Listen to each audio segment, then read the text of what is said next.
do not. Okay. Well, then I'm I going to rob do it from not. you. If we get everyone here. Oh, okay. Well, how's Carrie doing?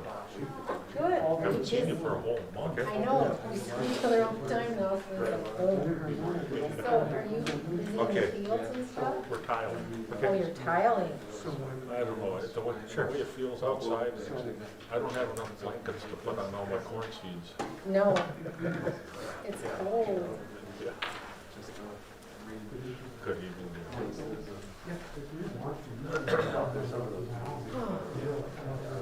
It's a real crazy spring. Ready to go. Hot, cold, hot, cold. MAA? No.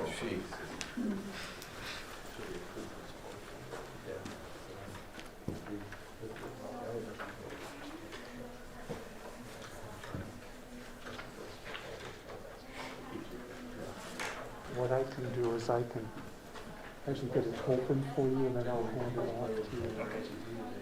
I don't know if we're going to put the second document there. I don't know if Yeah, just the summarize what it PowerPoint says, Huh? you know, if we get to have it up, that's okay, it's good. You've been outside, haven't you? Yeah, so then I suppose. I was outside yesterday. It was fully washed out back. Both of them. I was so wet. Isn't it? Just miserable. It was okay in the sun, but then when it was done, Oh, good, thank you for pointing that out. yeah. I'm a very traditional, Routine guy. routine type of a person. Nice to see your familiar face, Michael. Good to see you too. Yeah, I hear you switched companies. I did, yeah, Good. that's something. Good for you. Good for you. Yeah, it's been a good. Good. Well, I appreciate you paying attention to us and saving us a few bucks. We hope to see you regularly at monthly meetings and save us 15 grand if you can. You I'll do know. everything I can, yeah. Good for you. Good for you.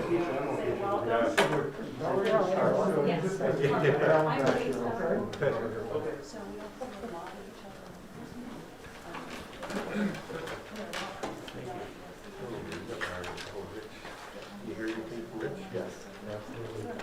I saw him this morning. Okay. Sure. I was going to be there. Okay. Why was she ready? Yeah, I think we are. We'll go ahead and call the meeting to order. Please stand for the Pledge of Allegiance. I pledge allegiance to the flag of the United States of America and to the republic for which it stands, one nation, under God, indivisible, with liberty and justice for all. Ms. Engel, I am going to turn to you for the roll call, please, just when I thought I'd give you the evening off on that. Okay. Terry Engel here. Joanne Maloney is not here yet. Rich Mueller isn't here yet. Travis Rowell. Here. Dan Schmidt. Here. Lauren Shanerock. Here. Rick Schultz. Here. We have an agenda in front of us. Dr. Carlson, are there any additions or corrections? No. With that, I would entertain a motion to approve. So move. Second. Motion made by Mr. Schoenrock, seconded by Mr. Ralph to approve the agenda as presented. Roll call vote, please. Terry Engel, aye. Joanne Maloney. Rich Mueller. Travis Rowell. Aye. Dan Schmidt. Aye. Lauren Shanerock. Aye. Rick Schultz. Aye. We continue to not have the teaching and learning feature. Anxious to get that back once COVID passes. Yeah, with that, we'll move right back to, or move on into the 2013 bond refunding finance. Dr. Carlson, would you introduce? Yes, thank you. We welcome Mr. Michael Hart with PMA Securities with us this evening. He's going to be speaking on a refunding opportunity for our district, specifically to the 2013 capital facilities bond, where renovations were made to the secondary school with security at the front entrance and improvements to the cafeteria commons area. So with that, welcome, And I'm going to get this started, open this up.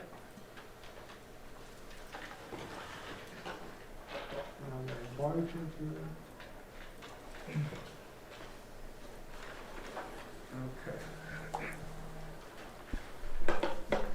All right. Well, thank you. It's nice to be here tonight. Again, my name is Michael Hart with PMA Securities, and many of you look familiar to me. I spent a lot of time coming down helping the district through the most recent bond referendum as a financial consultant there. I do work for a new company now called PMA Securities, and we identified one of your bond issues, given the terms of the bond issue and the current market conditions, as being a potential for a refunding candidate or refinancing. In the bond world, we use the term refunding kind of interchangeably with refinancing. So in the presentation here, I just started out here with an interest rate chart to show you in terms of the last 12 to 15 months as we've been in this COVID era. Interest rate markets have been very volatile, but the most recent period of time, short-term interest rates, which is what we really care about here, because this bond pays off in the next 7 years, have been extremely low, and so that provides us an opportunity. Your bond, as it sits right now, is already at a low interest rate, and we're able to lower that some more given current market conditions. And so, just as a little bit of a review, I think this is a good reminder before you start anything like this to say, okay, what do we have? Just some inventory. We don't need to do a full analysis, but in terms of the district's outstanding bond debt, there are 3 bond issues outstanding for the district. We're talking about the top one that's listed here that was originally issued in 2013. And in 2016, I helped you refinance another bond issue that was originally issued, I think, in 2009. And then, of course, you have the third bond issue is related to the bond referendum in 2019. So those are the 3 bond issues outstanding. The other 2 aren't eligible today to be refinanced, and so we can't consider redoing those. But we're talking about the 2013 bonds. In terms of the overview here, the current interest rate is 2.3%. So it's still a very low interest rate when you talk about it in historical terms. We're estimating that you could refinance that and end up with a rate of 1.52%. And when I'm talking about that rate, similar to like when you're going to a mortgage, you have points and fees and things that are in there. What I'm showing you on that rate is an all-inclusive cost. And so that's going to include the interest cost component, plus there are costs of issuing the bonds, and that's all together at that 1.52%. And what that translates into is the net benefit to the district would be $17,600 is our estimate, and it's going to be about $2,500 each year.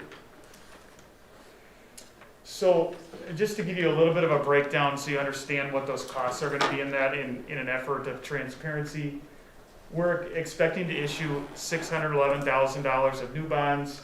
We're going to need just about $600,000 to pay off the principal plus the interest that is due on the current bonds as you sit today.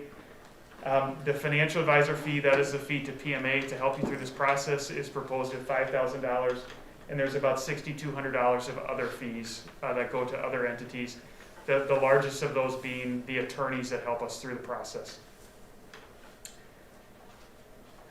This page gives you a little bit more detail on the savings. So it's $17,600 estimate throughout the life of the remaining life of the bond. So you can see your current payment in there. You have about $650,000 left total. You have the new payment. You take the current minus the new, and you get this savings column on the right. It's about $2,500 a year.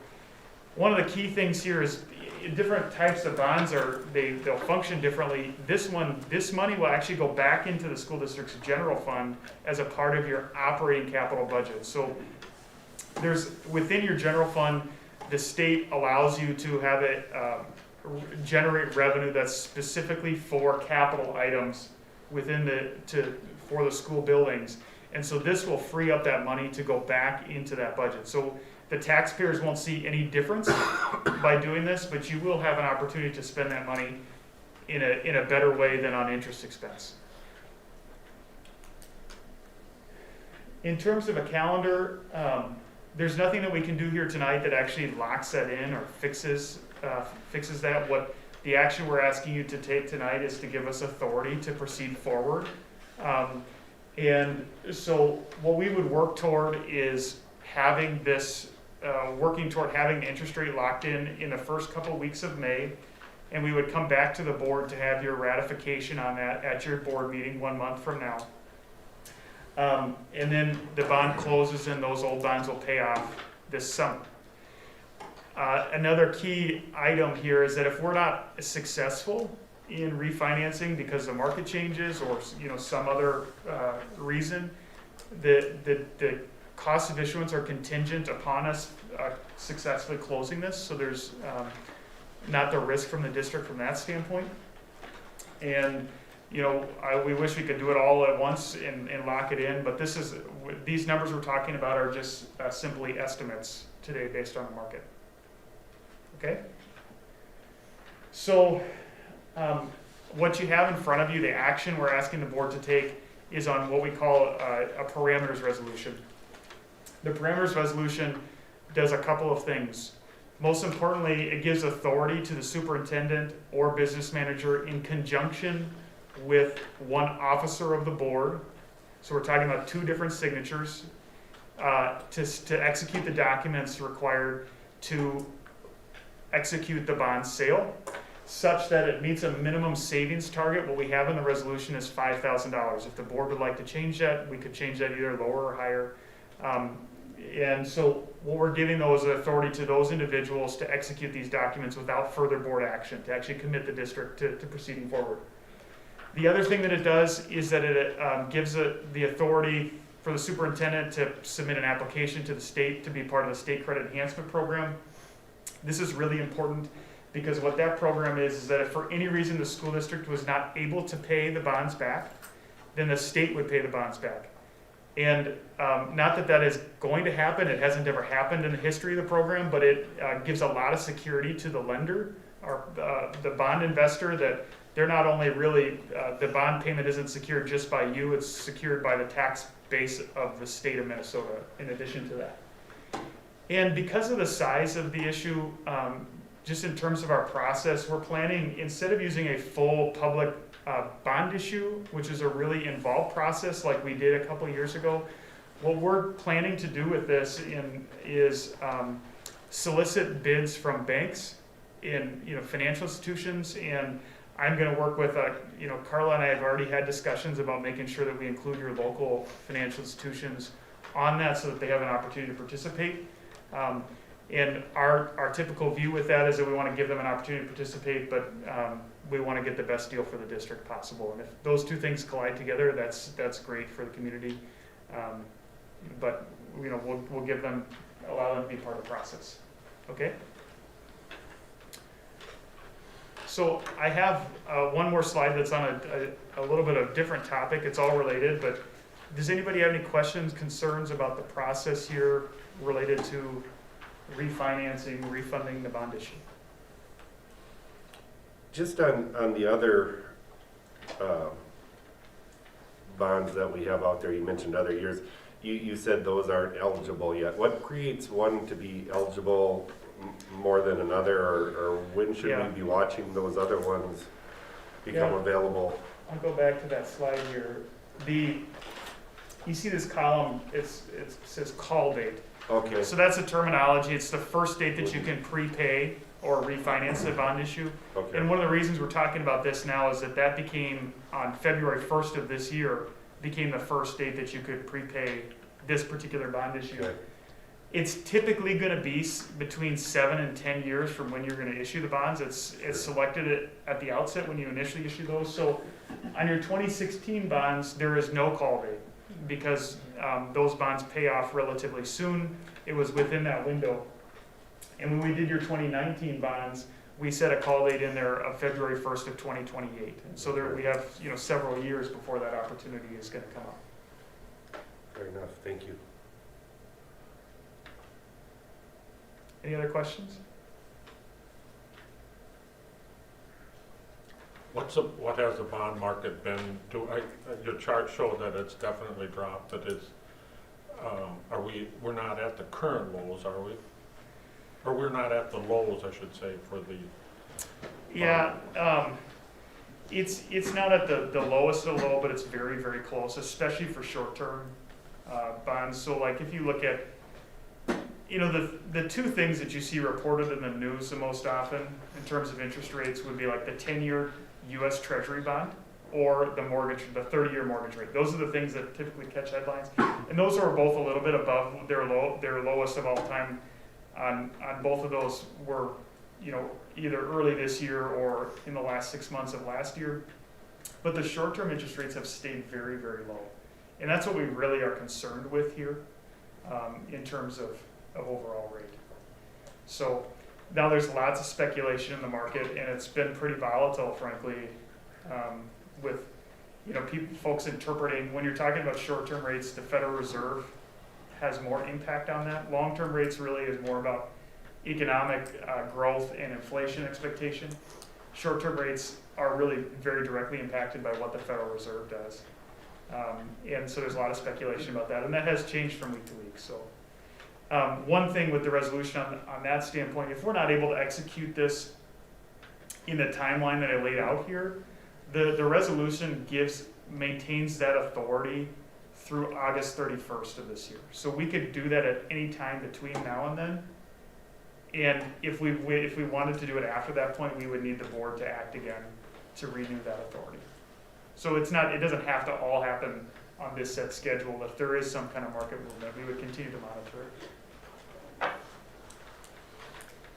And you said something about if you're not successful in the refinancing, then are there any penalties for us or anything? No, you would just keep paying on your current bonds. Okay. Yep.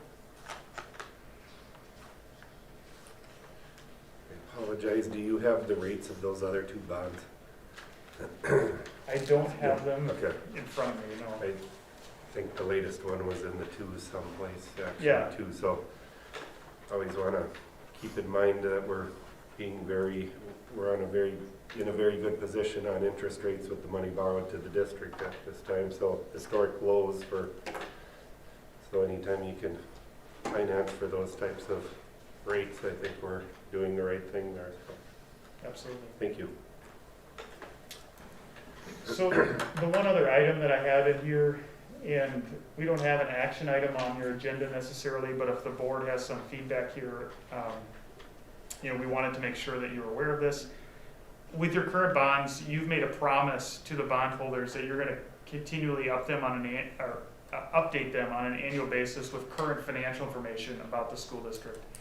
And so this is something that you know, almost all school districts hire an outside firm to help them with. As a part of the timing of this report is typically completed in April and, you know, kind of April through the end of June, and it has to be done by June 30th. And so what we update, you know, financial information, enrollment data, you know, the things that an investor in your school district would want to know. We also have an obligation as a school district to share if certain events happen specific to your school district. Some of those could be if your bond rating changes, or if you go borrow money for something that's not in the public bond market. Like in this case, when we execute this, we'll need to share with those other bondholders that it happened, because they have an interest in knowing how much debt you have and the situation of your debt. So what PMA, the firm that I work for now, this reporting is done annually. What we're offering to do is because we're going to be compiling that information for this refinancing, we're offering to do the report for you this year without a fee, and to do it on an annual basis going forward for $2,000 annually, which is roughly, it's very similar to what the school district is being charged currently to do that reporting. So save you a little bit of money in the current year because we're already doing that work as a part of this process. So, Dr. Carlson, is that a separate motion then on that portion of it, or not necessarily? Yeah, we have not put that together as far as, specifically, that okay. motion. does that decision need to be made tonight? Right, that's, well, It needs to be made I think soon. we should. Yeah. I think we should, but I don't think we have them prepared. I know Michael could help us with. Who have we been using? Northland, and they're Okay. on hold until we tell Sure. them what we want to do. Right. That's not a big deal, but, they don't need to make a motion to do this, right? They just need to say, Yeah, we wanted to make sure you're aware of it, you knew it, Right. that switch was gonna happen. Sure. I don't sure. know what the board's policy is in terms of what the superintendent's Okay. discretion is. Okay. You know, Well, most and I school think there's districts- a minimum cost issue, and again, on a savings, if it would be silly not to, I guess, in my opinion, if, Well, there's no cost in the near term, and you can always, the way that the agreement reads is that you can tell us to stop doing it whenever fair enough. you'd like. Okay. So there wouldn't be any cost to the district till more than 12 months from now. Right. For that service. Yeah. but Okay. Michael, on this other motion, does that, list that minimum savings target? I think I was thinking you were gonna say to these guys, what do you want me to set as the low to bother doing this? Or if you don't get that rate, just keep waiting and watching. Yeah, so the way that the resolution is written right now is that it has a minimum savings of $5,000, but if you make a motion tonight as a board with a different number in there, you know, it could be something lower or higher. Of course, the higher the number is, the more likely it is that we're not able to successfully complete that. So it is a placeholder at this point, but if you're comfortable, with that, we can proceed. You're projecting $17,000, right? Correct. It is, Yeah. if nothing changes drastically, so I guess in my opinion, I think that 5 is a little bit on the low side, but again, Yeah, over 7 years, that's a savings of less than $1,000 if we went It all the is. way down to that. But, Yep. but again, a savings is savings, so I respect where you're at. Yeah, and I didn't have a lot of thought that went into Right. it. We wanted to Right. put something in there to begin the discussion, really. Mhm. But again, if they said, no, we wanna save at least 10, Right. this agreement We gets could do us that. through the end of August, if we're not there, they can extend it, you would be watching the market? Yes. Okay, Right. okay. So that would be a month. The board has the printed resolution, Mhm. and that was included in the packet. And again, on that section 2 of the sale, it does have that 5,000. So if you would want to, that could just be part of whoever initiates this motion could just put a different number in there.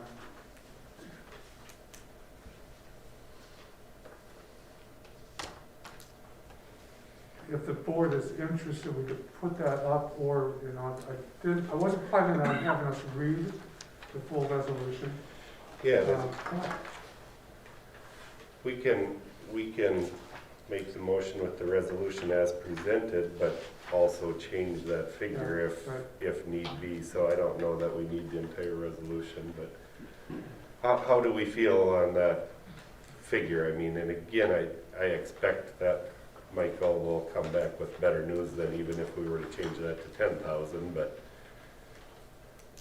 the market hasn't been changing drastically in the time frame. I mean, can't predict the future, but Right. realistically, if you can get into that 1.5 in the next, is this a week's process or a month? Yeah, Or time frame for work that actually needs to be done? When do you get back to us to say this is what we can do? Yeah, it's gonna be a few weeks from now. Okay. And, because one of the things about this, the process we're going through soliciting from banks is Sure. I'll just be real frank, it can be a little bit more random. We know what it should be and what the market is, but it's not the public bond market, it is a private, negotiation, and so sometimes we're surprised, and, that's just, the way that the world works. But I believe strongly that it's the best way to do this because of the size. And, the cost of issuance is really a lot smaller by doing it this way. So,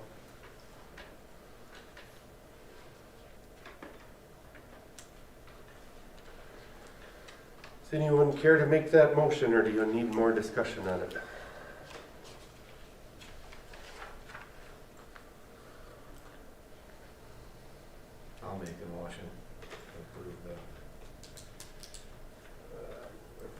presented. Okay. Do we want to leave it at the 5,000 then, or do you care to change that? I don't think it's really worth it for anything less than 10. I guess I would Right. like seeing that modified to 10. Okay. So we have a motion approving the resolution as presented with savings of no less than $10,000. Is there a second to that motion, please? I'll second. Seconded by Mr. Rich Mueller. Is there any further discussion? Ms. Engel, for a roll call vote, please. Terry Engel, aye. Joanne Maloney, Rich Mueller, Aye. Travis Rowe, Aye. Dan Schmidt, Aye. Warren Shinrock, Aye. Greg Schultz. Aye. Resolution carries. Thank you. Thank you for joining us this evening. Appreciate you saving us some money here, so we'll be anxious to hear from you. Yeah, thank you. Thank you. Dr. Carlson, are there any public comments this evening? No. With that, we'll move right into the report section of the meeting, starting with Dr. Carlson, please.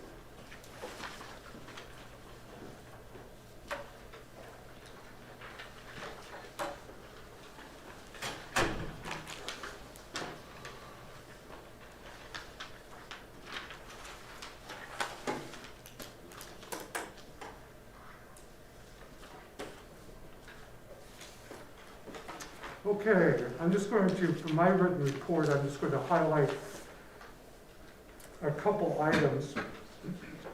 Just want to take a moment to share a little bit, highlight the elementary principal search process.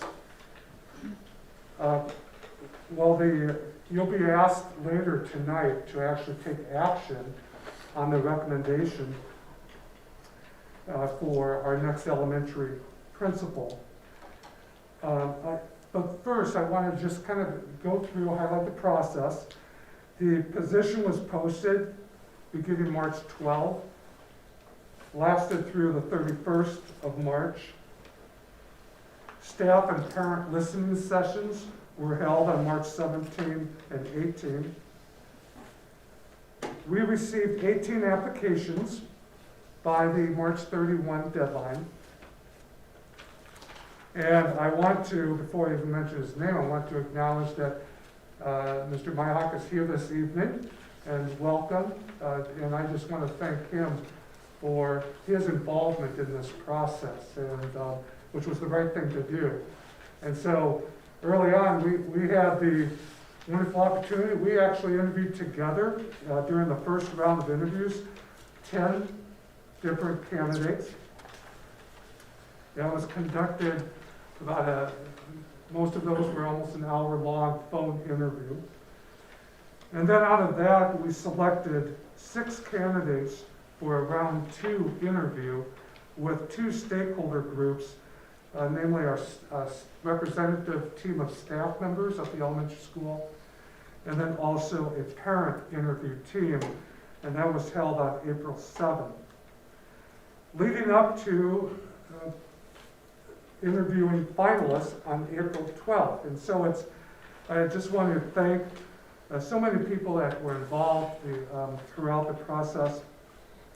And it's my pleasure that even though you'll take action later, I know Mr. Nick Burns is here with us this evening, so welcome, Nick, and look forward to making that recommendation later on in the board meeting. All right.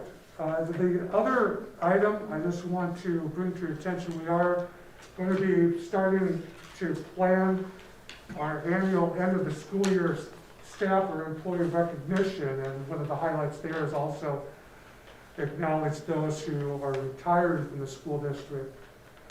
You know, traditionally, we've held that here in the building, in the cafeteria. I know a number of you have attended in the past. It's about 2:30 or so, lasting until about 3:45 or so in the afternoon. Have some refreshments available. We would like to propose and look for this to be an opportunity for the board to actually host this event. the board as a whole is typically very active in hosting our start of the school year breakfast. You were involved this year, even though it looked a little different, and so we would like to invite you to be part of this. We don't have, the specific plans aren't finalized yet, but I just want to make note of that and make sure that you have that date on your calendar as far as Friday, June 4th. And again, it would be 2:15, 2:30, somewhere around that time frame. And stay tuned for some more specifics on what that might look like. Also, part of our report, I've asked both principals to offer some highlights that have been included in their written reports. And so I would offer, it might be easier if they come forward too, just because of the area mic, and so people can hear. Doesn't matter. You always get to go first. You're retiring. Oh my goodness. Okay, I just want to give you a little bit of update. I know, we've had the REACH program here for a few years, and Mrs. Eder and Brooke work closely with that program. I shared within my report how academically the REACH kids are improving. You can see that 87% of those folks are passing their schoolwork. So, REACH, not only do they work on some of the tougher topics, but they also work on the academic side and setting goals and trying to achieve those academic goals as well.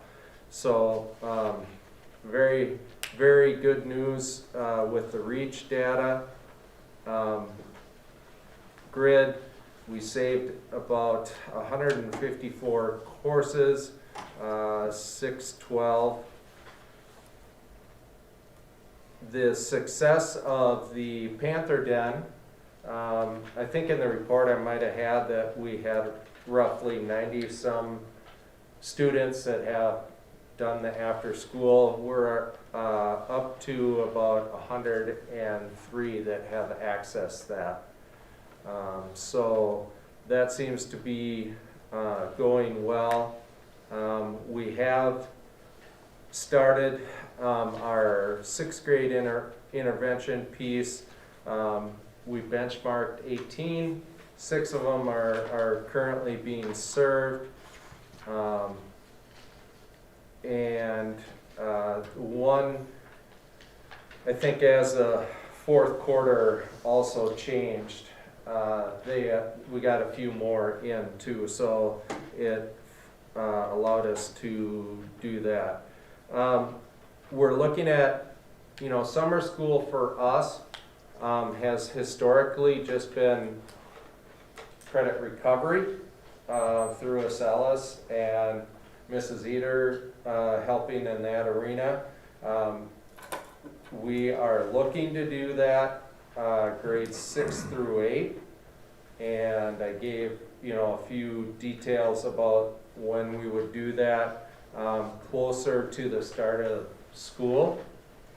I would say our biggest hurdle right now will be to make sure that we find somebody to do that.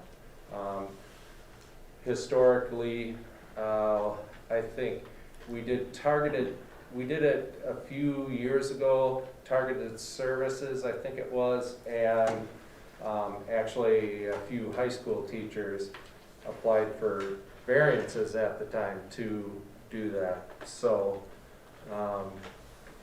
that would be probably the biggest hurdle, I think, right now.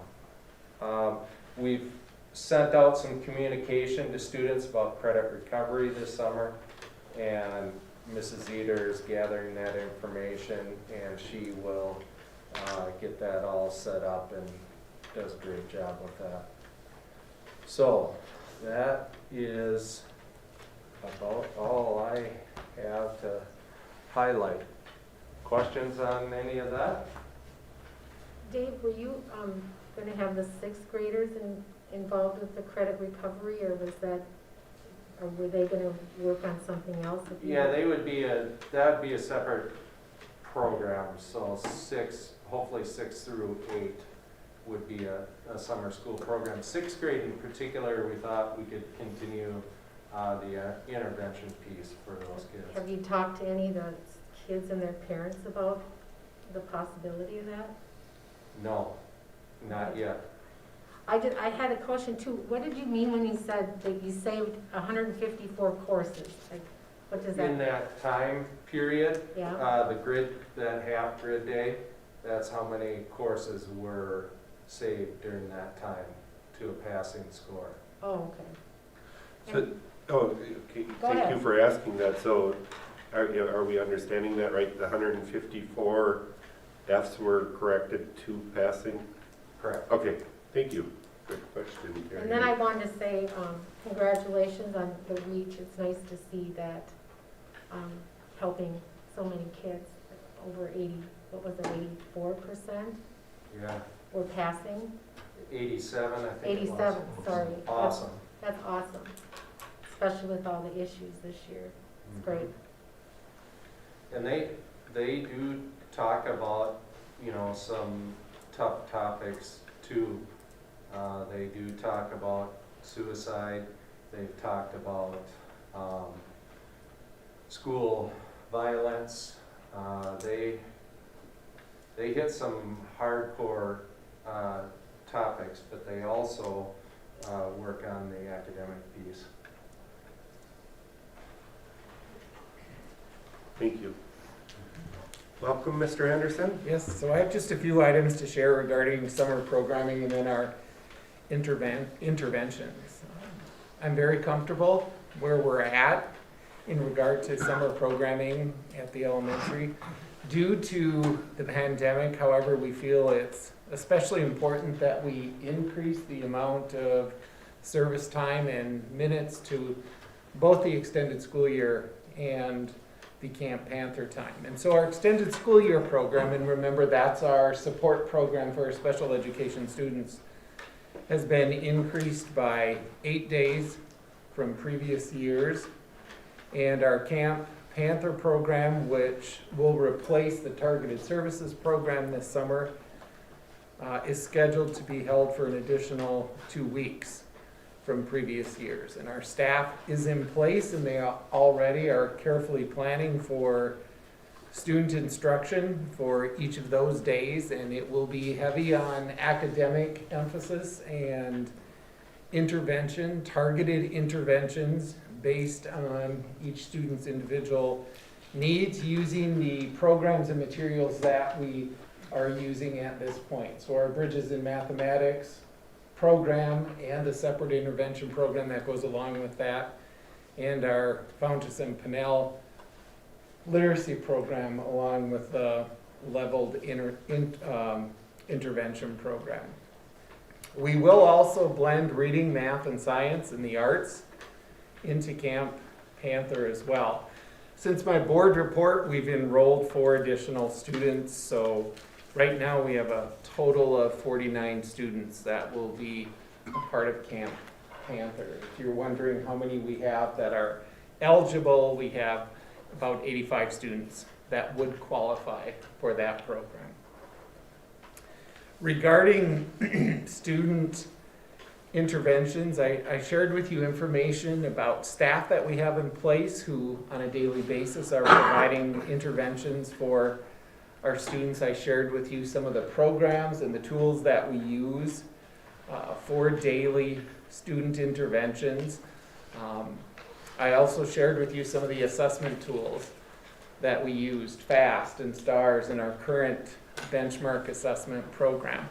I will say that one of the things that's been challenging this year is at the elementary building, we have 3 individuals who I consider to be interventionists, our reading interventionists, our title literacy person, and our title math person. And all 3 of those people are licensed teachers. And when there have been staffing needs where we don't have licensed subs available, and when I'm unable to help cover one of those classes, we have turned to those interventionists, which is a concern to me because those interventions are extremely important and we need those people in those positions supporting those kids. But we also need licensed teachers in the classrooms to fill those positions where there are no substitutes.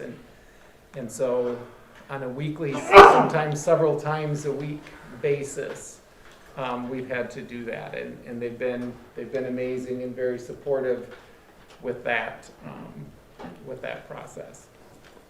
And then I also shared with you just some intervention data to just kind of give you an idea of numbers of students that we've been working with, and then recently students that have shown growth, high growth, low growth, and students that we've had exit the program. So we will have now in May another benchmark assessment that we will give to our students, and I know our staff is excited to see the progress from January to May, especially since we've been in person, we've had those kids and we've been able to work with them on a daily basis. Does anyone have questions? I was wondering how did you come up with the number, was it 24 days for Camp Panther? Yeah,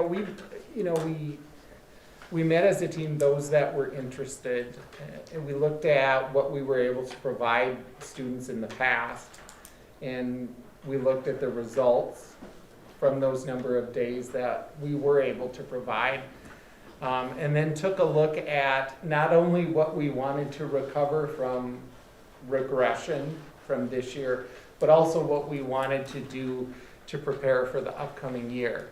And then we just looked at how much time we felt that we would need in order to do that with a half-day schedule. And that pretty much dictated the length of time for each one of those programs. I just wanted to say too that the data that you provided for grades K-5, that's all reading data, but it's very encouraging.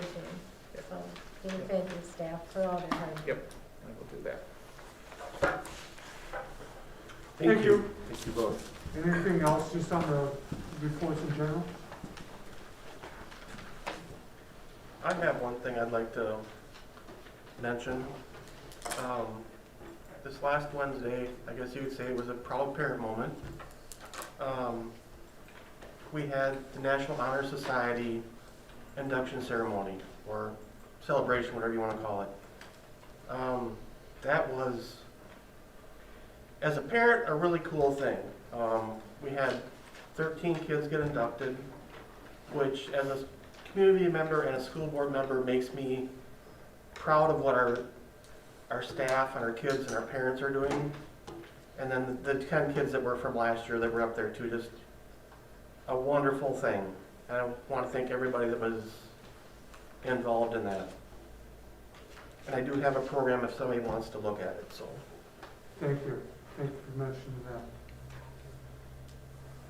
Okay, that's it for the reports. Okay. Are there any other board member comments that anyone would like to add?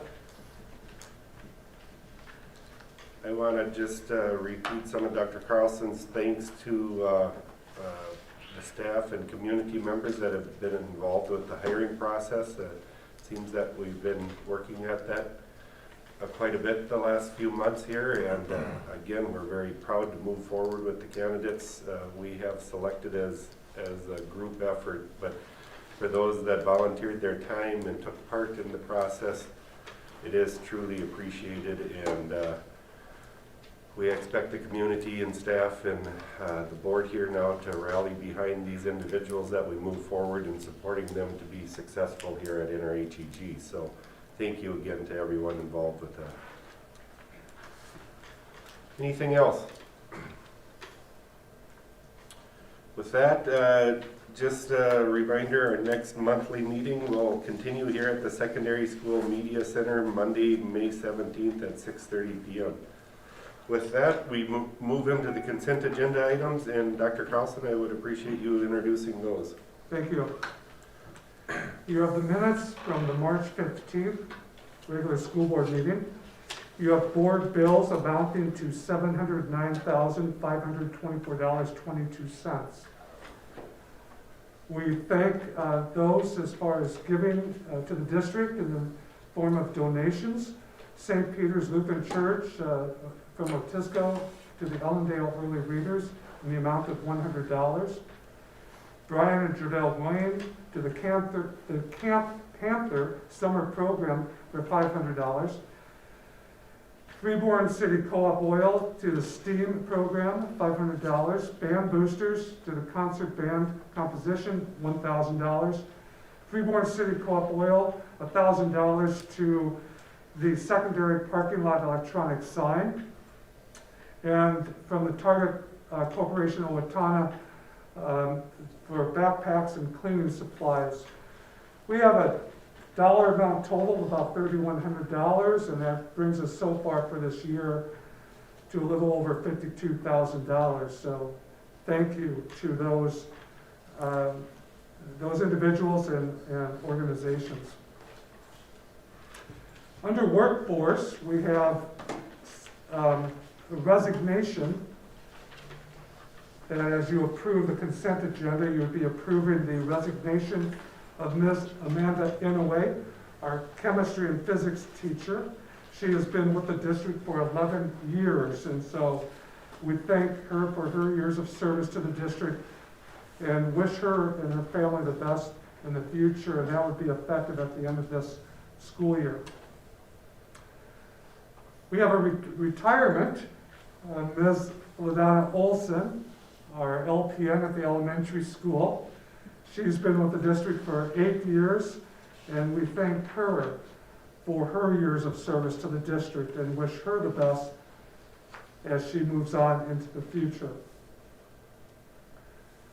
Under employment, we welcome Ms. Stacy Gustafson, a 7-12 grade math teacher, and she joins us having, I think, about 8 years of experience in some coaching, in teaching and coaching. You also, part of the consent under this category, you have Alexis Cabista.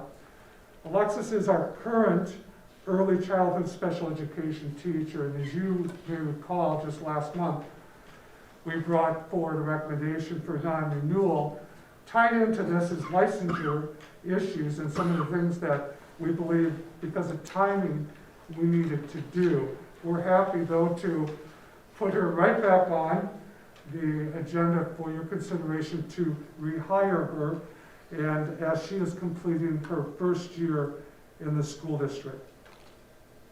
You have extracurricular contracts. This is part of the master agreement under Schedule D. Wendy Schultz, head softball. Olivia Erickson, junior high softball. Nick Seiler, junior high track. Jake Stork, junior high baseball.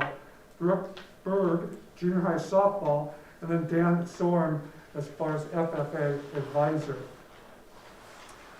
We have on the consent a renewal, a recommendation to renew speech and language services with speech partners, which we have been doing this year. Part of this has to do with our inability to attract a part-time speech employee. And so we think it's been going pretty well, and so we just placed it on the consent agenda as a renewal. Also, we just have a revision in the calendar for next school year. It was brought to our attention that in the past we've tried to align a staff development day. Typically it's been the first Monday in March with also the annual music festival. And so we were notified recently that the music festival actually is the last Monday in February. And so we took this to the staff development committee, and they supported to move the staff development day, which is a non-student day, move that to February 28th. And so we're just making that adjustment. And then the last item on your consent is reporting out to you on our enrollment. And we are looking at 3 students who reside in our district choosing to attend another school in another district, and then 3 non-resident students choosing to enroll and attend in our district. Okay, I think we hit all the items part of the consent agenda. Again, if you wish to discuss or act individually on any of those items, you simply request that to have that item pulled out. And otherwise, we'd be looking for a motion to approve the consent agenda as presented. Can I ask one question? In Mrs. Inouye's letter, it said contingent upon signing the 21-22 school year contract. So does that mean if she doesn't get a contract at that other district, she could still come back? I can ask this one, unless you want to pull this out and have. No, I was just curious, because I haven't seen that before. That's why I'm asking. Yeah, it would be contingent upon her successful finalizing that with her new district. You understand that correctly? Okay. Yep. Thank you. Thank you. Any other questions on the consent agenda? That we would entertain a motion to approve. I'll approve. Second. Motion made by Mr. Mueller, seconded by Mr. Ralph to approve the consent agenda items as presented. All in favor? Well, let's do a roll call vote. Terry Engel, aye. Joanne Maloney is absent. Rich Mueller, Aye. Travis Rao, Aye. Dan Schmidt, Aye. Lauren Shainrod, Aye. Rick Schultz. Aye. Motion carried. We have a staffing plan this evening. Dr. Carlson, would you proceed?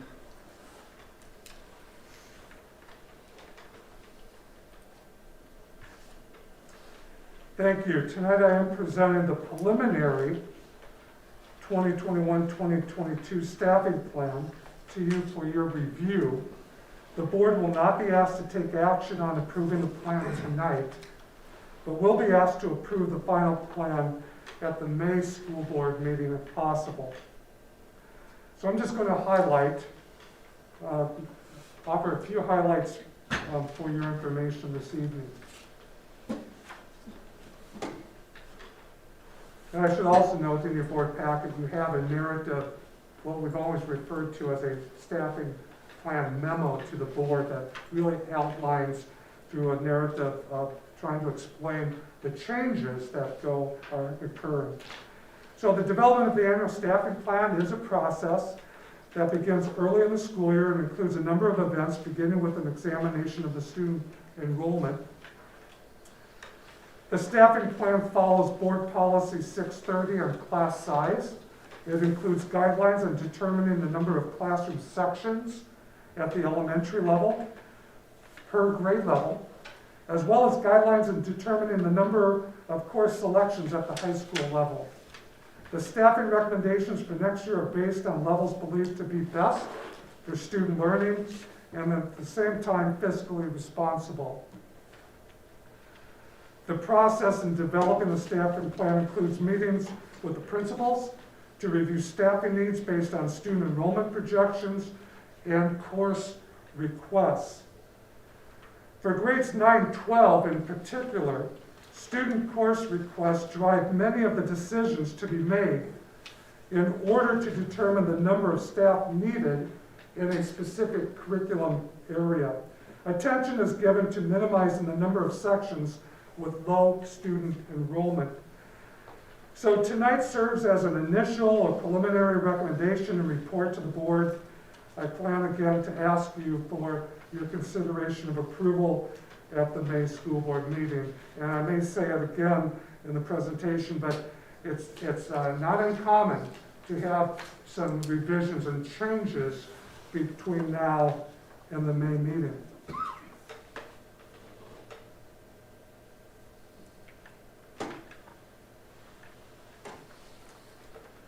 I've summarized staffing changes I am recommending based on my work with the principals. I have divided the report by elementary, secondary, special education, Title I, other building and district staffing considerations, and any kind of budget impact. You also see at the end unmet workforce needs of ongoing consideration for your review. At this time, enrollment projections suggest a decrease of about 22 students in bridges through grade 12, or about 2.7% compared to our actual enrollment that we counted on March 31 of last month. When comparing the projected 21-22 enrollment number with what the district projected a year ago, that was a projection a year ago, in May of 2020, when approving that plan and also adopting the budget for this current year, that would show a difference of about 60 students, or almost 7%. However, again, when comparing the most revised budget, or I should say not again, but when comparing with the most revised budget in February, with what is projected, we have already adjusted, we've made adjustments to this year's enrollment as we have revised this year's budget. So that's a little bit misleading when you align it with our ongoing revised budget for this year.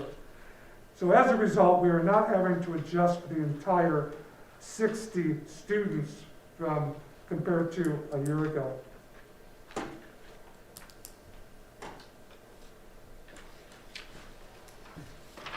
So at this time, enrollment projections suggest a decrease of 37 students. And again, this is comparing to a year ago. And so I offer you both here as we move through this, because there's for some reasons there's interest to look at where we were at a year ago at this time and what we were projecting from a year-to-year standpoint, but also there's reason to just come back to our actual numbers this year as well. So again, if you look year-to-year comparison projections for bridges through grade 5, we would be looking at about that decrease of 37 students. The plan includes maintaining the same number of bridges, kindergarten through grade 5 classrooms, which we are currently at 19. While we are projecting a decrease in enrollment, we do not believe this is the time to significantly increase the class sizes, specifically at the kindergarten, 4th, and 5th grade levels, that would go from the upper teens in this plan to the mid and upper 20s of 26, 28, and 29 students per classroom, respectively.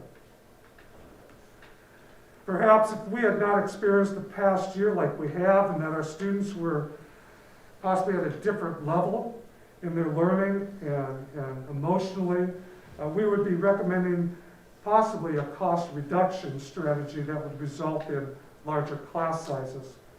If the board does have an interest and wants to move in the direction of reducing the number of sections at kindergarten, grade 4, grade 5, this is something that it would be very timely to get direction from the board.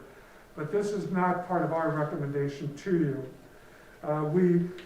We are holding until after tonight to start to move forward with a couple positions, most notably at the elementary level, to post and begin moving forward with. But we at least wanted to present this to the board tonight in the event that there were specific questions and direction that might deviate from the plan that's being presented.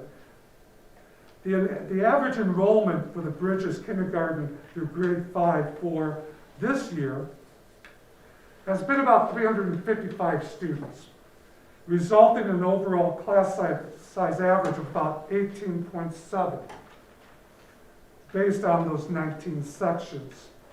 And so the projected enrollment for next year is about 339. That does not include the early childhood special ed, resulting in an overall projected class size average of just shy of 18 based on 19 sections. So there are no planned changes in regular education licensed staff at the elementary school. Mr. Anderson is recommending, with my support, modifying the current technology or computer teaching position to focus more on the science, technology, engineering, arts, math, or STEAM initiative and focus. There is a decrease in our special education speech and language services, but will likely be offset by the increased speech and language costs at the secondary level, which was just part of your consent tonight on contracting. So overall, the elementary FTE, teacher staffing plan, includes an equivalency of about 31.3 full-time employment or FTE compared to the 31.6 currently. I'm going to ask Mr. Anderson just to speak briefly, just a little bit about the STEAM initiative. Sure. The elementary school created a STEAM team that serves as a steering committee for the exploration of the STEAM position at our school. Through a survey this winter, 96% of our staff asked the administration to look at restructuring the technology position upon the recent retirement of the instructor. 80% of the staff asked that we consider a STEM or STEAM position. The elementary staff feels it's critical that at this time we look to add a STEAM position to our programming. There are many schools around us that have incorporated a makerspace program into their curriculum or have a STEM or a STEAM teacher. We feel the benefits of that position. Number one, it gives all of our students an opportunity for hands-on learning experiences. It shows them, provides them a different way to value the arts. It exposes them to the creative process, and it provides a unique way to problem solve. We also think it's important to encourage our girls to explore those opportunities within the STEAM fields. It offers meaningful collaboration, and without a doubt, it increases critical thinking.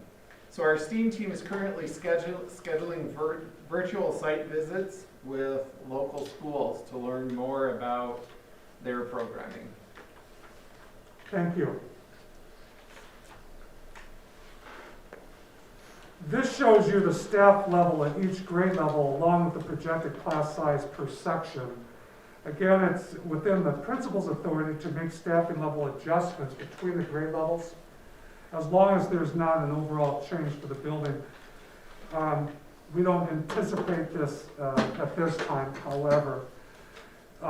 If a change occurred where a section was requested to be added and no reductions to offset the increase, then we would work together to make a final determination and recommendation back to the board. But you can see this would be the projections for, as far as for next year for those grade levels. Moving on to the secondary, we're forecasting an enrollment decrease of about 24 students. And I would say for both schools, we hope that we are projecting a very conservatively low number where we're at this point.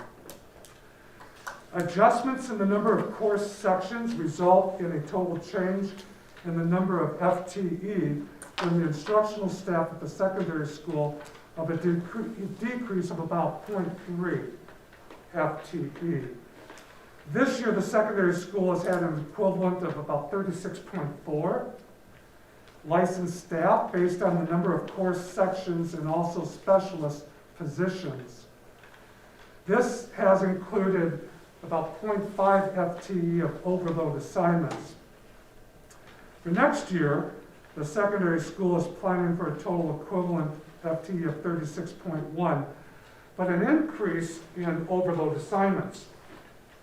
So about a 0.5 increase, so we would be looking at a total of about a 1.0 FTE of overload assignments.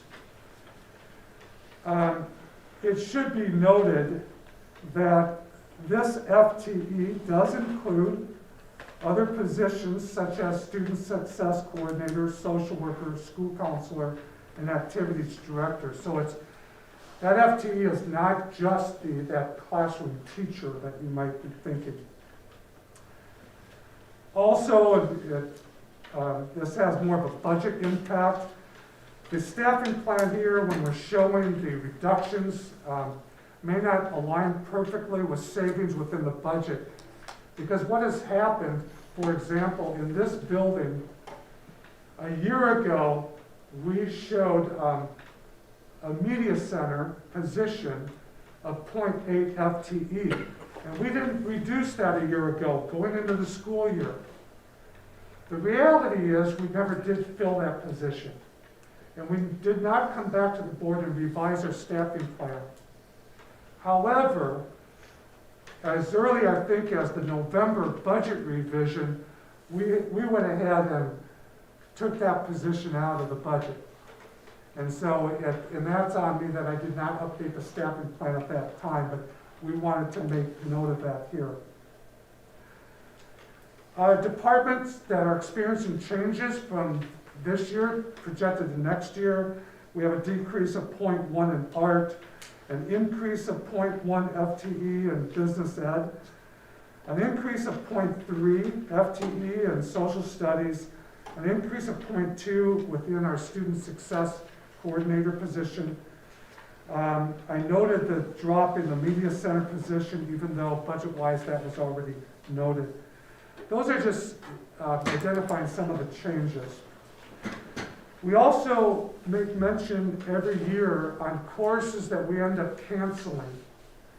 And in determining whether to cancel a course, factors included, but were not limited to, staff availability, minimum size guidelines per our board policy, past trends in the number of requests versus schedule and the start of year course enrollment, course sequencing, and then college preparation courses.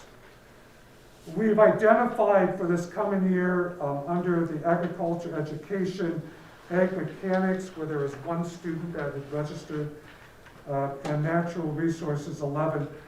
There, if you really look at it from year to year, and Mr. Bunn could speak better at this, some of our course areas, and ag being one of them, there's almost like a every other year kind of trend and rotation.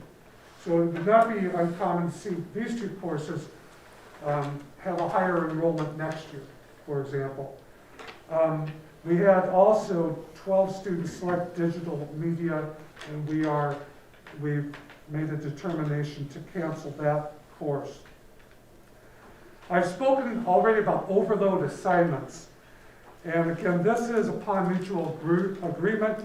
Teachers are assigned to teach daily 50-minute course, a 50-minute course in addition to their 1.0 FTE assignment. Or if it's 48 minutes or 50, whatever, close to 50 minutes. So for this coming year, the following departments would have at least one semester overload in them.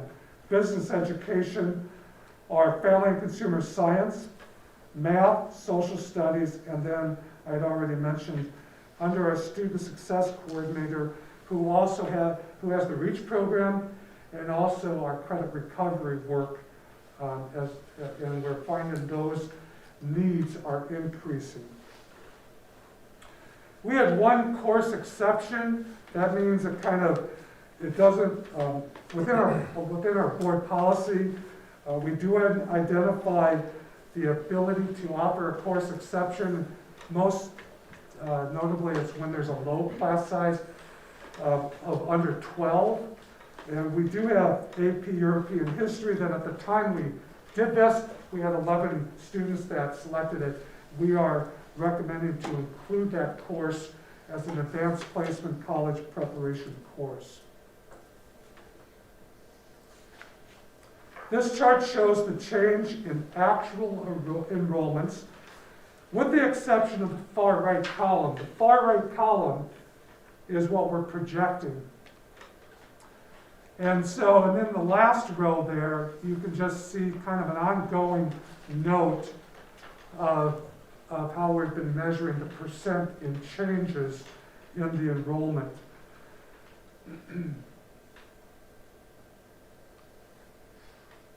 So you can see, like I think I mentioned earlier in the presentation, from our actual head count in March 31 to what we're projecting, we're seeing about a change of 22, might be closer to 24 students. So other building district considerations, we don't have any change in our Title I staffing. We are recommending, we've examined the paraprofessional needs. We are in the plan, we are recommending a total reduction between the two buildings of 1.0 FTE, and that means a 7-hour-a-day position. No change in our community education staffing. And also, I just want to make mention that there's no, in this one, I have not included a staffing contingency. We did a year ago of about 0.6 FTE. And there are advantages why one should, and we've talked about that in the past, because changes can occur, and why we've sometimes included a staffing contingency is it allows me, or allows administration to just move right into posting a position or increasing an overload without having to come back to the board. But in this one, we have not included it at this time. So there aren't really a great number of staffing adjustments. It's really a staffing plan that, for the most part, maintains our current staffing levels with some minor changes. I just, again, noted the change in the secondary school media position, but that was all already reflected earlier this year in the budget. As well as that staffing contingency, whatever we did not use of it, which I don't believe we really used much, we went ahead and absorbed that into this year's budget earlier in the year as well. So as you can see right now, just based on our FTE changes, we are not showing a significant budget impact. And then finally, I just want to highlight, these are some priorities. You've seen this list before. I want to keep it out in front of us. That, again, working with the two principals, these are positions, programs, services that we feel should be continued to be considered as we move forward. Okay, that's a lot of information, and I know that you have that narrative budget memo that really walks through much of what I just went through in the presentation. What questions can I attempt to answer for you tonight?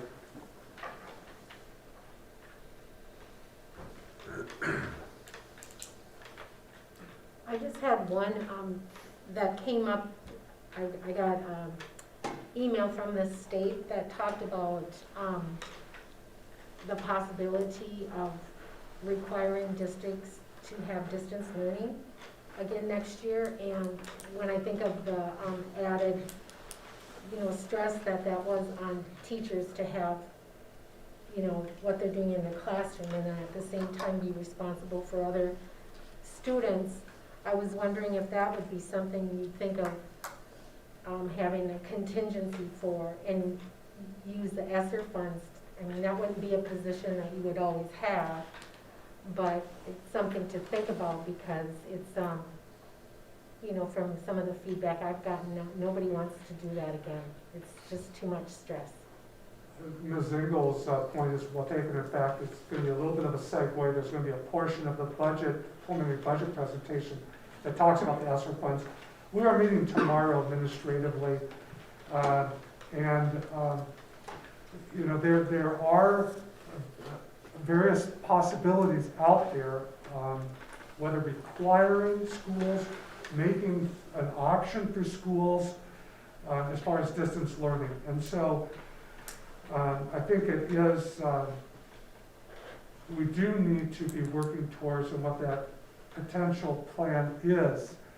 I think that the funding, which we're going to talk a little bit more in a few minutes, will create some opportunities, not only with this current, the staffing plan being presented to you, but potentially some additional programming, services, positions that really is the intent in many ways of the ESSER funding.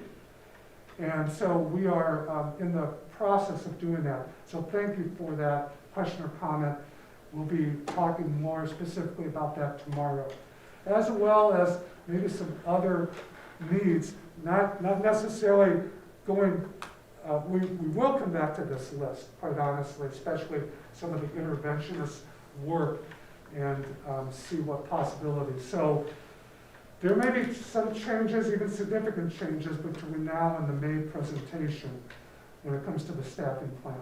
I just think that it's important maybe to be proactive because we don't want to lose any more students to, if we don't have something solid in place, and they can go to online or and do it at another school. So that it's just something to.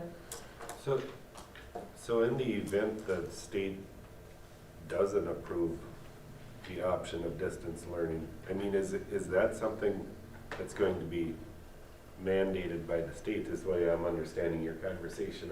They're talking about it. There's conversations about it. Sure. But that's kind of out of our control as far as what they will decide, that is what you're saying. That's been part of the discussion now for some time about the state, what might be required and put in place when it comes to different learning models for the fall. And to our knowledge, nothing definite. You do see some potential things happening through the legislature and at the governor level too right now when it comes to the distance learning option and the requirement. You would hope some of those mandates would come with funding, but not necessarily. Well, and that's another nice segue. We'll be talking about the budget and looking at the ESSER funds, and I think that's what much of it is intended for. Sure. As well. So obviously we'll hear a little bit more about the $17,000 staffing savings in the budget than as you move Well, into yes, you may not see specifically, notably, it outlined in that budget, that number, but it'll be represented in part of it, correct? Sure. Any other questions about the staffing?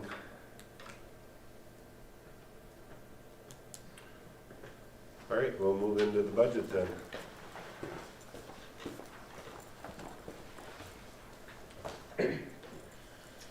So I'm just, Do you want me just to do the scrolling?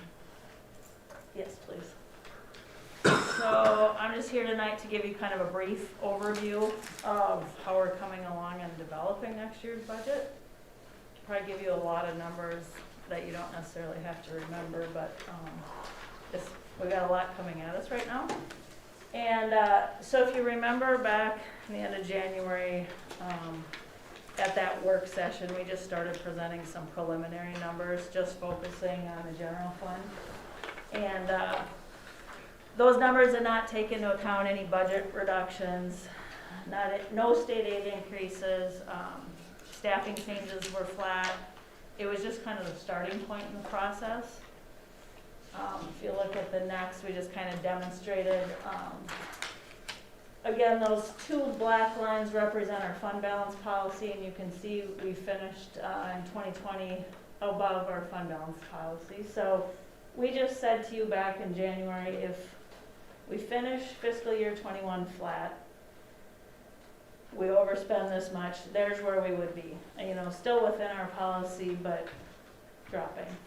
At that time, you didn't seem that interested in overspending by that much, so you said, get back to work and do some things and come back to us again. So here we are. We're not looking for any approvals, just want to have some conversation basically. So the assumptions we've made since then, 1% increase on the per pupil state aid formula. And I don't know if any of you, we'll get into later the House bill versus the Senate bill, but one doesn't put anything on the formula, the other one puts 2%, so I don't know. We're just using 1% for the time being. We went ahead and just built some increases on staff contracts at that, you wanted that matching 1%. We've talked quite a bit about the decrease in enrollment. You know, we're not alone in this if you read the news, but so we have factored that decrease in, and you know, they're just huge numbers. We took the numbers we were using last spring at that 1% increase, you know, it's a $405,000 difference. So it's significant, and those again are the kids enrolled elsewhere. They're not our distance learners, which we will talk about later, to your point. And then these new numbers have that staffing plan that Dale just presented. I just made a note of this at the bottom, this $200,000 kind of tolerance that we had talked about that night, just so we don't forget about that.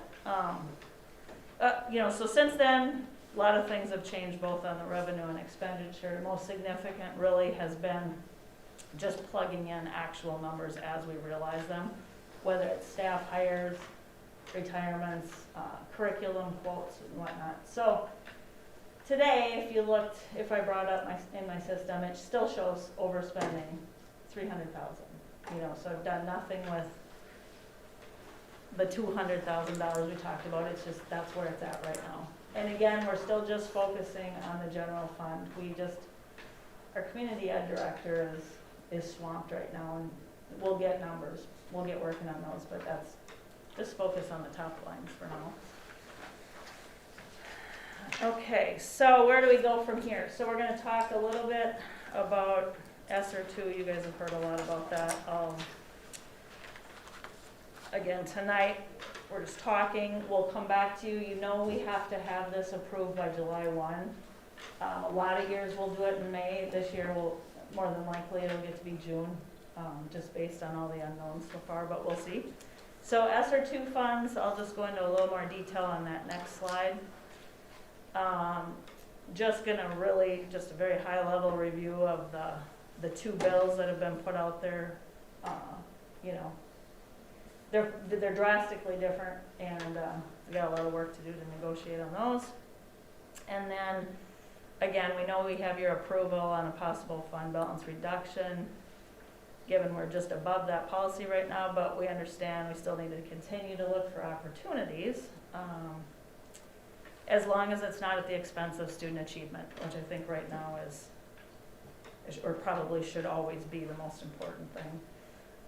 And then I just have a couple more slides and then we'll talk. Okay, so Sr2 funds, even at the time I put this together, a lot has changed since then. So we've gone in and we have accepted that amount, $395,000. Today I had to put in a budget, which we're a long ways from knowing how we're really going to spend it, but we have to put something out there. So what we're trying to do is just get that money all approved and available.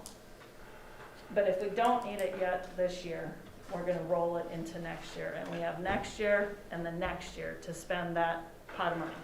Okay?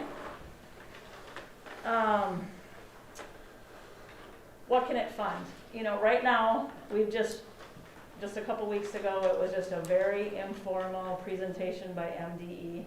It's very, very, very broad. You know, I was reading something today that said, you know, just be careful, don't go too fast, because they're still trying to understand some things. The next set of money comes with a few more rules, but, I mean, if you look at that bottom one, it's just really almost anything. Okay? So problem solved, budget Well, balanced. you know, what's funny is, in a way, you think that. Right, But we've the rest of been the lucky to story, have a lot yeah. of people offer up opportunities to spend that money, from salesmen to, Right, you know, many Right. people within the district. So it's going to be up to you guys to kind of give us some direction going forward over the next 2-3 years right. on where that should go. So in a way it feels like that, but Okay, Right. and then as you keep going.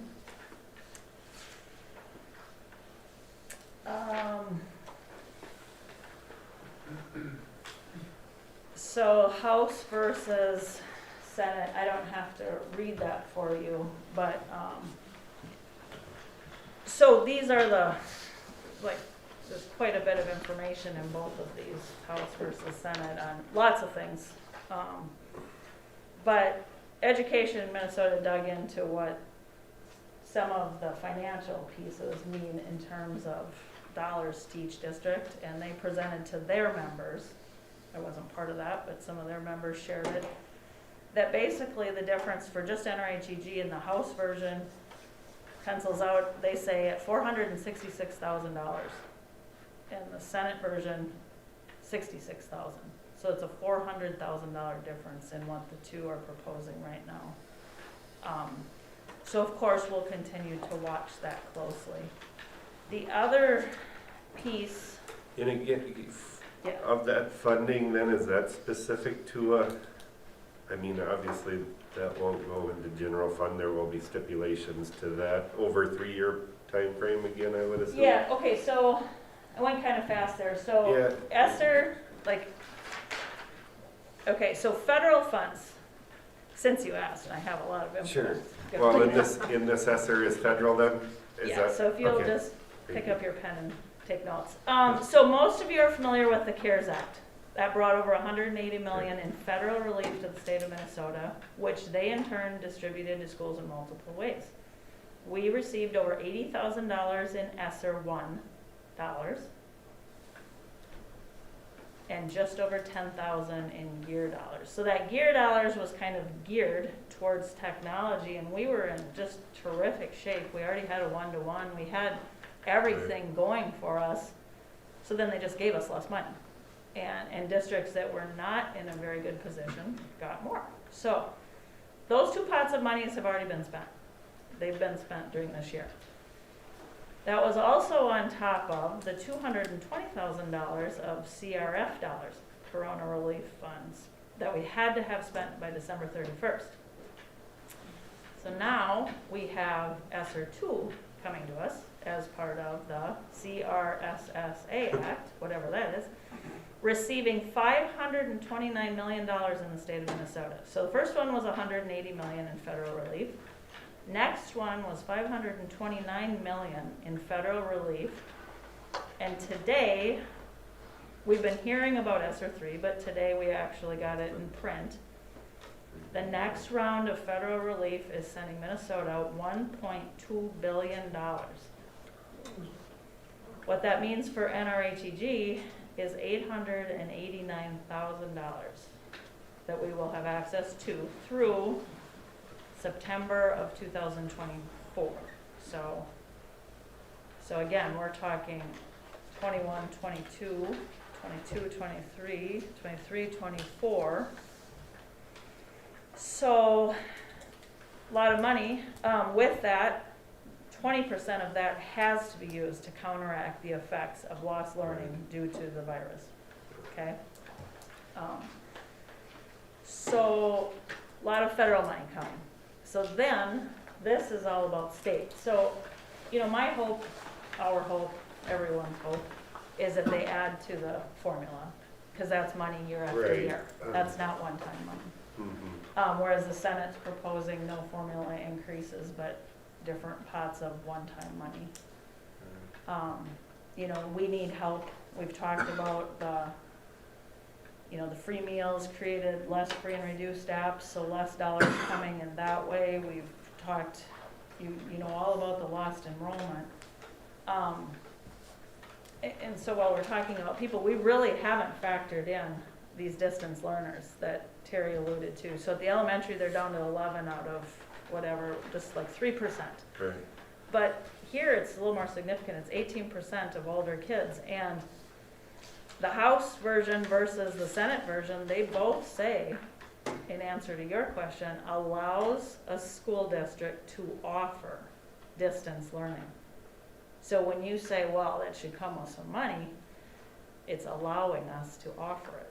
That's their versions. And that will be the debate, is how we move forward as a school district of Correct. 'Cause- whether it's an option or if it's Right. a mandate, I think Right. is going to make some interesting conversations at the board level and Well, board administration. level and staff level, I can't imagine many staff members excited about it, Right, but right. the business side of things is we need those kids We can't lose them We- to, to online and Ohana. right, Yeah, because there are schools that already absolutely. have distance learning Well, plans in like we place. said from the start of this is going to change education Yes. forever. Forever. And we're seeing that, we're living that right now with this discussion, so. So, again, we just threw a lot of numbers at you, and you're following, I mean, you get the updates, obviously, you guys get emails and you get it, but, So- yeah, Yeah, so I think some would say there's really intent on what the ESSER money should be used for. And, but that is available to us, even when we're talking about staffing and personnel. But as Carla mentioned, there's all kinds of non-personnel expenses too. And, so those are things that we are continually looking at, and more seriously now, this is being clarified for us, especially the amounts, kind of as we go each day here. And so that's why I mentioned back in the staffing plan presentation that it might provide us, especially that 20% that you heard from Carla, might provide us some additional revenue to really look at some programming and initiatives, even though this is one-time money over potentially like the large pot over 3 years. But still, it might be worth for us to look at that and look at ways that we can enhance, which I do truly believe is really the main intent for the additional federal dollars to begin with. So we're looking for your direction, some questions, some thoughts that you have, so that we can continue to go back to work on this and bring it back to the board in May for maybe another update or check-in, but most likely leading to a final adoption, like Carla said, in June. Carla, I know it's difficult to put a budget together this year, but have you ever looked at putting a budget together for 5 years from now, 7 years from now, when using projected enrollment, and I don't care what you use for increased costs, but when this money is gone, where do we sit? right, yeah. The tricky part with 7 is those kids haven't been born yet, so we sometimes try to stick with under 5, but yeah, this is really throwing a lot at us. Because the enrollment projections always are difficult. You know, usually we're waiting for Mr. Anderson to do his kindergarten roundup and tell us how many kindergartners we're gonna have, and then we feel pretty good about where things might be. And then when school opens, we have a number of kids show up or not show up. But, you know, right now, there's just so many unknowns. It's really making it difficult. But with that said, I mean, you know full well we failed in operating last November, right?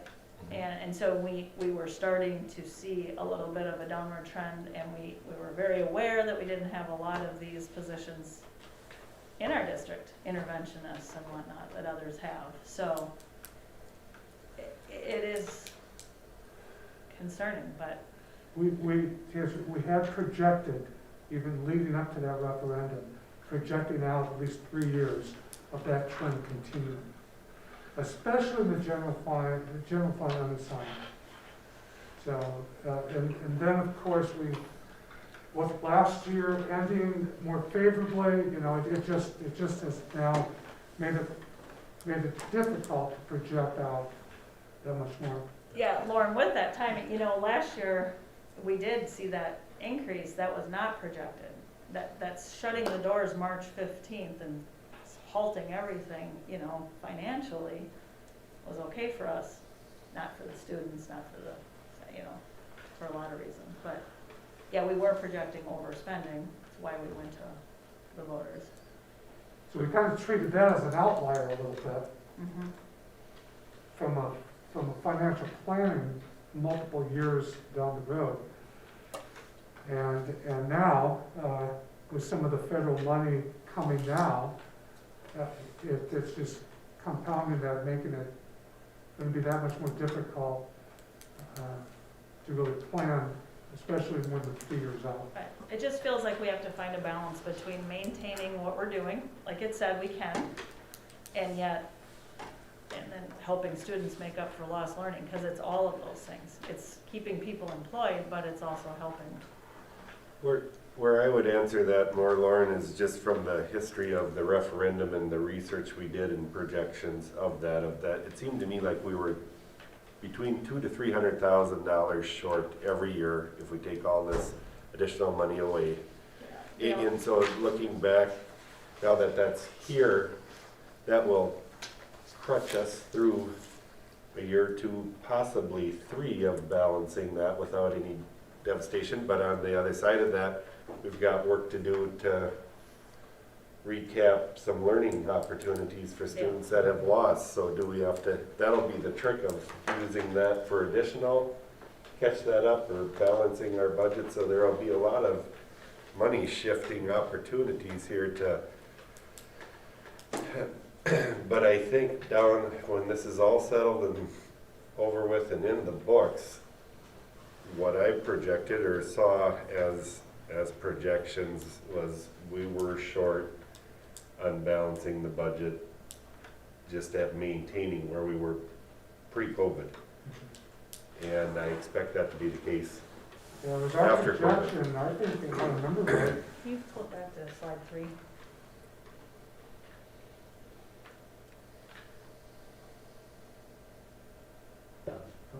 whoa.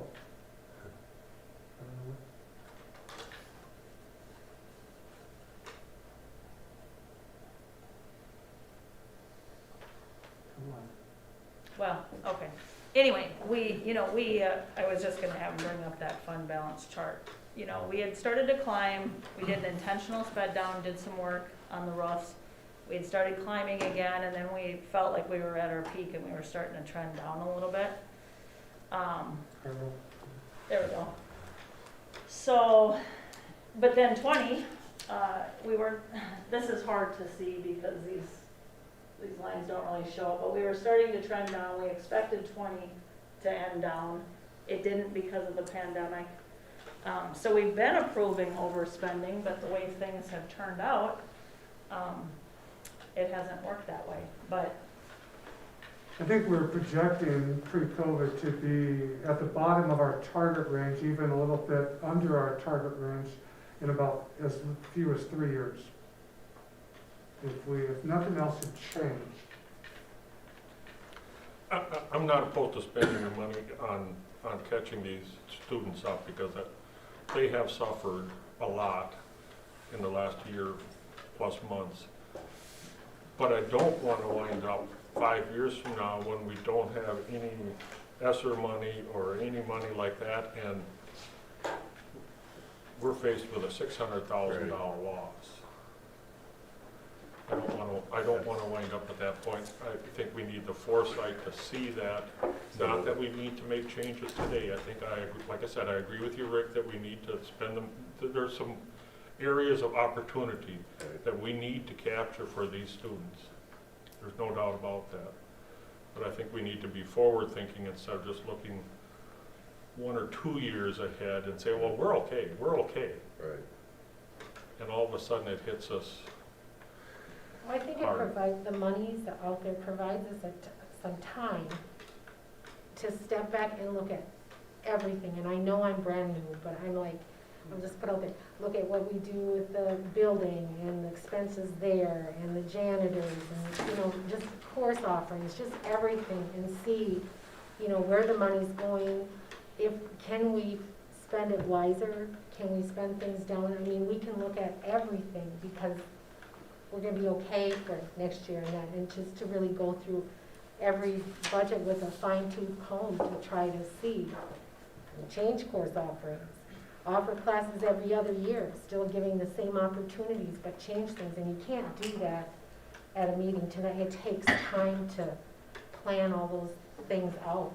But I think it would be in our best interest to do that, so that as a board, we've done everything that we can at looking at that budget and finding places where money's being spent, and we might be able to be better stewards of it. And then, you know, Yeah, you know, the tricky part is so much of the state fund is driven by enrollment. And almost 80% of our expenses are staffing. And so it's being able to respond quickly. And the thing is, we'll show up day one of school, and if the kids don't show up, we still have all the staff contracted. So we have sometimes, you know, we've held out through summer and had a late hire based on enrollment. That's not a probably don't want to hire your best candidates in August. But we also never laid off in September when the kids didn't show up. So, but it's being able to respond quickly, but unfortunately it's a year delay really oftentimes. So. Are my numbers right that was it 7% decrease in enrollment? That's kind Projected of that 60 that we've Yeah. been talking about. So 7%, and under normal circumstances, we as a board should not accept a $17,000 staffing reduction with the 7% reduction in student population. Now, I'm not saying that we can't support that, but we're not doing our jobs by allowing that to happen under normal circumstances, which I don't think you would present that under normal circumstances. You justified some of that, why we're continuing that. But again, back to your 80% of our budget being staffing and a 7% reduction, those things do need to go hand in hand for the financial stability of the district. Right. Yeah. We'll be okay, but Yeah, you're right, Mr. Schultz. Even though the budget has been revised and changed, so it's not that significant that you're looking at what I was presented here, the staffing plan really didn't change. right. Right. From what you approved a year ago, based on those projected numbers. It didn't really change, even though, you know, we started noticing really soon after school started in September, that it was those early September and October when we noticed the most significant change right away. And we noted that right away, much of that in that November budget revision. But the staffing didn't really change. Right. Yeah, you're right. So that's the challenge, when the kids have all these choices now, and the choices are just increasing and increasing and increasing, what they can choose, not only at the beginning of the year, but any day of the year. There's, But I think in welcome to NRHEG new administration, I think what this is saying is someplace down the road, this will rear its ugly head again, as Lauren was alluding to also. But on another note, then maybe we have to dissect that as a district and become leaders in the initiatives of leading those opportunities. Again, if distance learning is going to be that type of an option, why not make NRHEG the district where distance learning is a viable, successful option? And it's going to be more and more competitive. 15 years ago when I started on the board, I didn't think it was an issue of trying to rob students from Right. other districts, and I wouldn't use that term. right, our big deal Again, then but was. it's very competitive, in Right. fact. Was how far to drive the bus in the Right, district, right. which we want that too, but, right, now trying to. Offering attract them. something that some other district doesn't offer looks like the trend here of attraction of students. well, we already have some things here at the Absolutely. secondary that we saw, you know, we just need to build on that. So, And promote. marketing. Interesting. It was part of that conversation a couple years ago, that visioning, look at this building and some of the things we've done that has positioned ourselves well, whether it's in the CT area or whatever. So there are things that we can certainly look towards. Thank you. So no action tonight, but thank you for the input. We will continue working and learning. And this is, as Carla mentioned, it's changing daily and weekly right now, especially on the revenue side. So we will come back to you, possibly at the May meeting with an update, and most likely June for approval.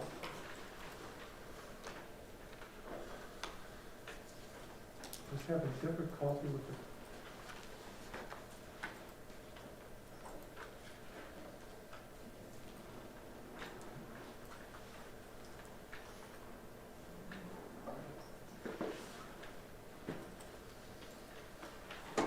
All right, ready? the next item of business is Dr. Carlson will present an elementary principal recommendation. Dr. Carlson, please. Again, yes, the board has asked this evening to approve Mr. Nicholas Jurens to serve as elementary school principal. Mr. Jurens currently serves as elementary principal for the United South Central Public Schools. He has been in that position for 2 years. Prior to serving in his current position, he has served as a K-12 principal for the Lyle Public Schools, elementary principal for Triton Public Schools, and a few years back, grade 5 teacher for the Casson-Mantorville Public Schools. He has accepted and has agreed to the terms of the contract presented to him. His starting date will be July 1. The annual base salary is noted at the current, which is $103,586, which matches the current base salary for the position. Any increase in base salary and other compensation received by, we do have a principal association, that would happen through negotiations for the 21-22 school year, and that would be applied to Mr. Jurens' package, contract, and salary. So before we ask the board for any questions and ultimately for a potential motion, which would be to approve the 2-year contract for elementary principal Nicholas Jurens beginning July 1, I was just going to ask Mr. Mayock if I'll put him on the spot if he wanted to share any reflections about the process. I meant to do that earlier, and I went right past that. But again, I thank you for your active involvement from right at the start, and I personally have been so appreciative of that. Any comments? Yeah, I do, and thank you. You know, to your point before, I think I would stress again that the 18 applicants for the position was a very nice pool, a very deep pool of candidates that were interested in having their career in administration at NRHEG. So that, I think that speaks loudly for the district, the reputation of the district, and again, 18 candidates is a nice number to bring in. Dr. Carlson talked about that process, starting with the initial interview or screening process and whatnot, and I would just emphasize again that the process involving the parents and the staff members and the admin teams and whatnot was extremely thorough. And again, with that type of pool to go through the process as we did, I think we definitely turned over every stone that we needed to, and feel very comfortable making the recommendation that Dr. Carlson is going to make to you. So I would emphasize or echo the thank yous that were shared with the staff and the parents and everyone else involved, that it couldn't be done without everyone involved. So Thank you. thank you. Well, again, I introduced Mr. Jurens earlier in the meeting, but I think right now, questions that you might have, or any comments you would like to make, and then eventually looking for a potential motion to approve the 2-year contract for Mr. Jurens to begin July 1.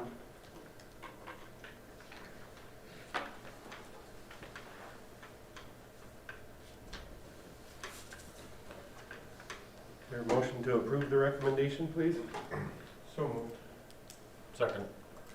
Motion made by Mr. Schmidt, seconded by Mr. Schoenrock to approve the elementary principal recommendation for Nicholas Jurens as presented. Is there any further discussion? Ms. Engel, roll call vote, please. Terry Engel, aye. Joanne Maloney, absent. Rich Mueller, Aye. Travis Ralph, Aye. Dan Schmidt, Aye. Lauren Shainrock, Aye. Rick Schultz. Aye. Motion carries. Welcome, Mr. Jurens. I was going to give you an opportunity to introduce yourself and tell us a little bit about yourself, but I felt that you would look at that as an interview question. So now that you are an employee of our district, I would offer you the opportunity to tell us a little bit about yourself here this evening, if you would. Yeah, thank you so much.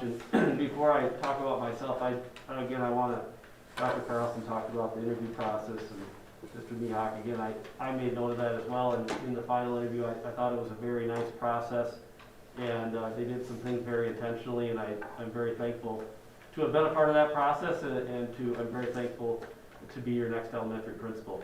Yeah, and Dr. Carlson outlined some of my educational experiences. This is my 5th year as a principal. I spent 12 years teaching 5th grade and coaching 3 sports at Casson Manorville. My family and I live on a little over 12 acres south of Casson. We built a home out there in 2018. I've got 3 stepsons that go to Casson Manorville, and I have 2 boys of my own. So my wife and I have 5 boys, which keep us on our feet. But it also gives us an awesome balance between work and home life. So I really, throughout the interview process, talk about how I value, small town, small community feel. This district is very similar in size to United South Central, and so I look forward to the opportunity to get to know all of you and the staff and serve along with you. So thank you. Well, thank you and welcome to the district. All right, that concludes our meeting this evening. With that, I would entertain a motion to adjourn. So moved. Second. Motion made by Mr. Mueller, seconded by Mr. Ralph to adjourn. Ms. Engel, please. Terry Engel, aye. Joanne Maloney, absent. Rich Mueller, Aye. Travis Ralph, Aye. Dan Schmidt, Aye. Lauren Shainrock, Aye. Rick Schultz. Aye. We are adjourned. Thank you everyone for joining.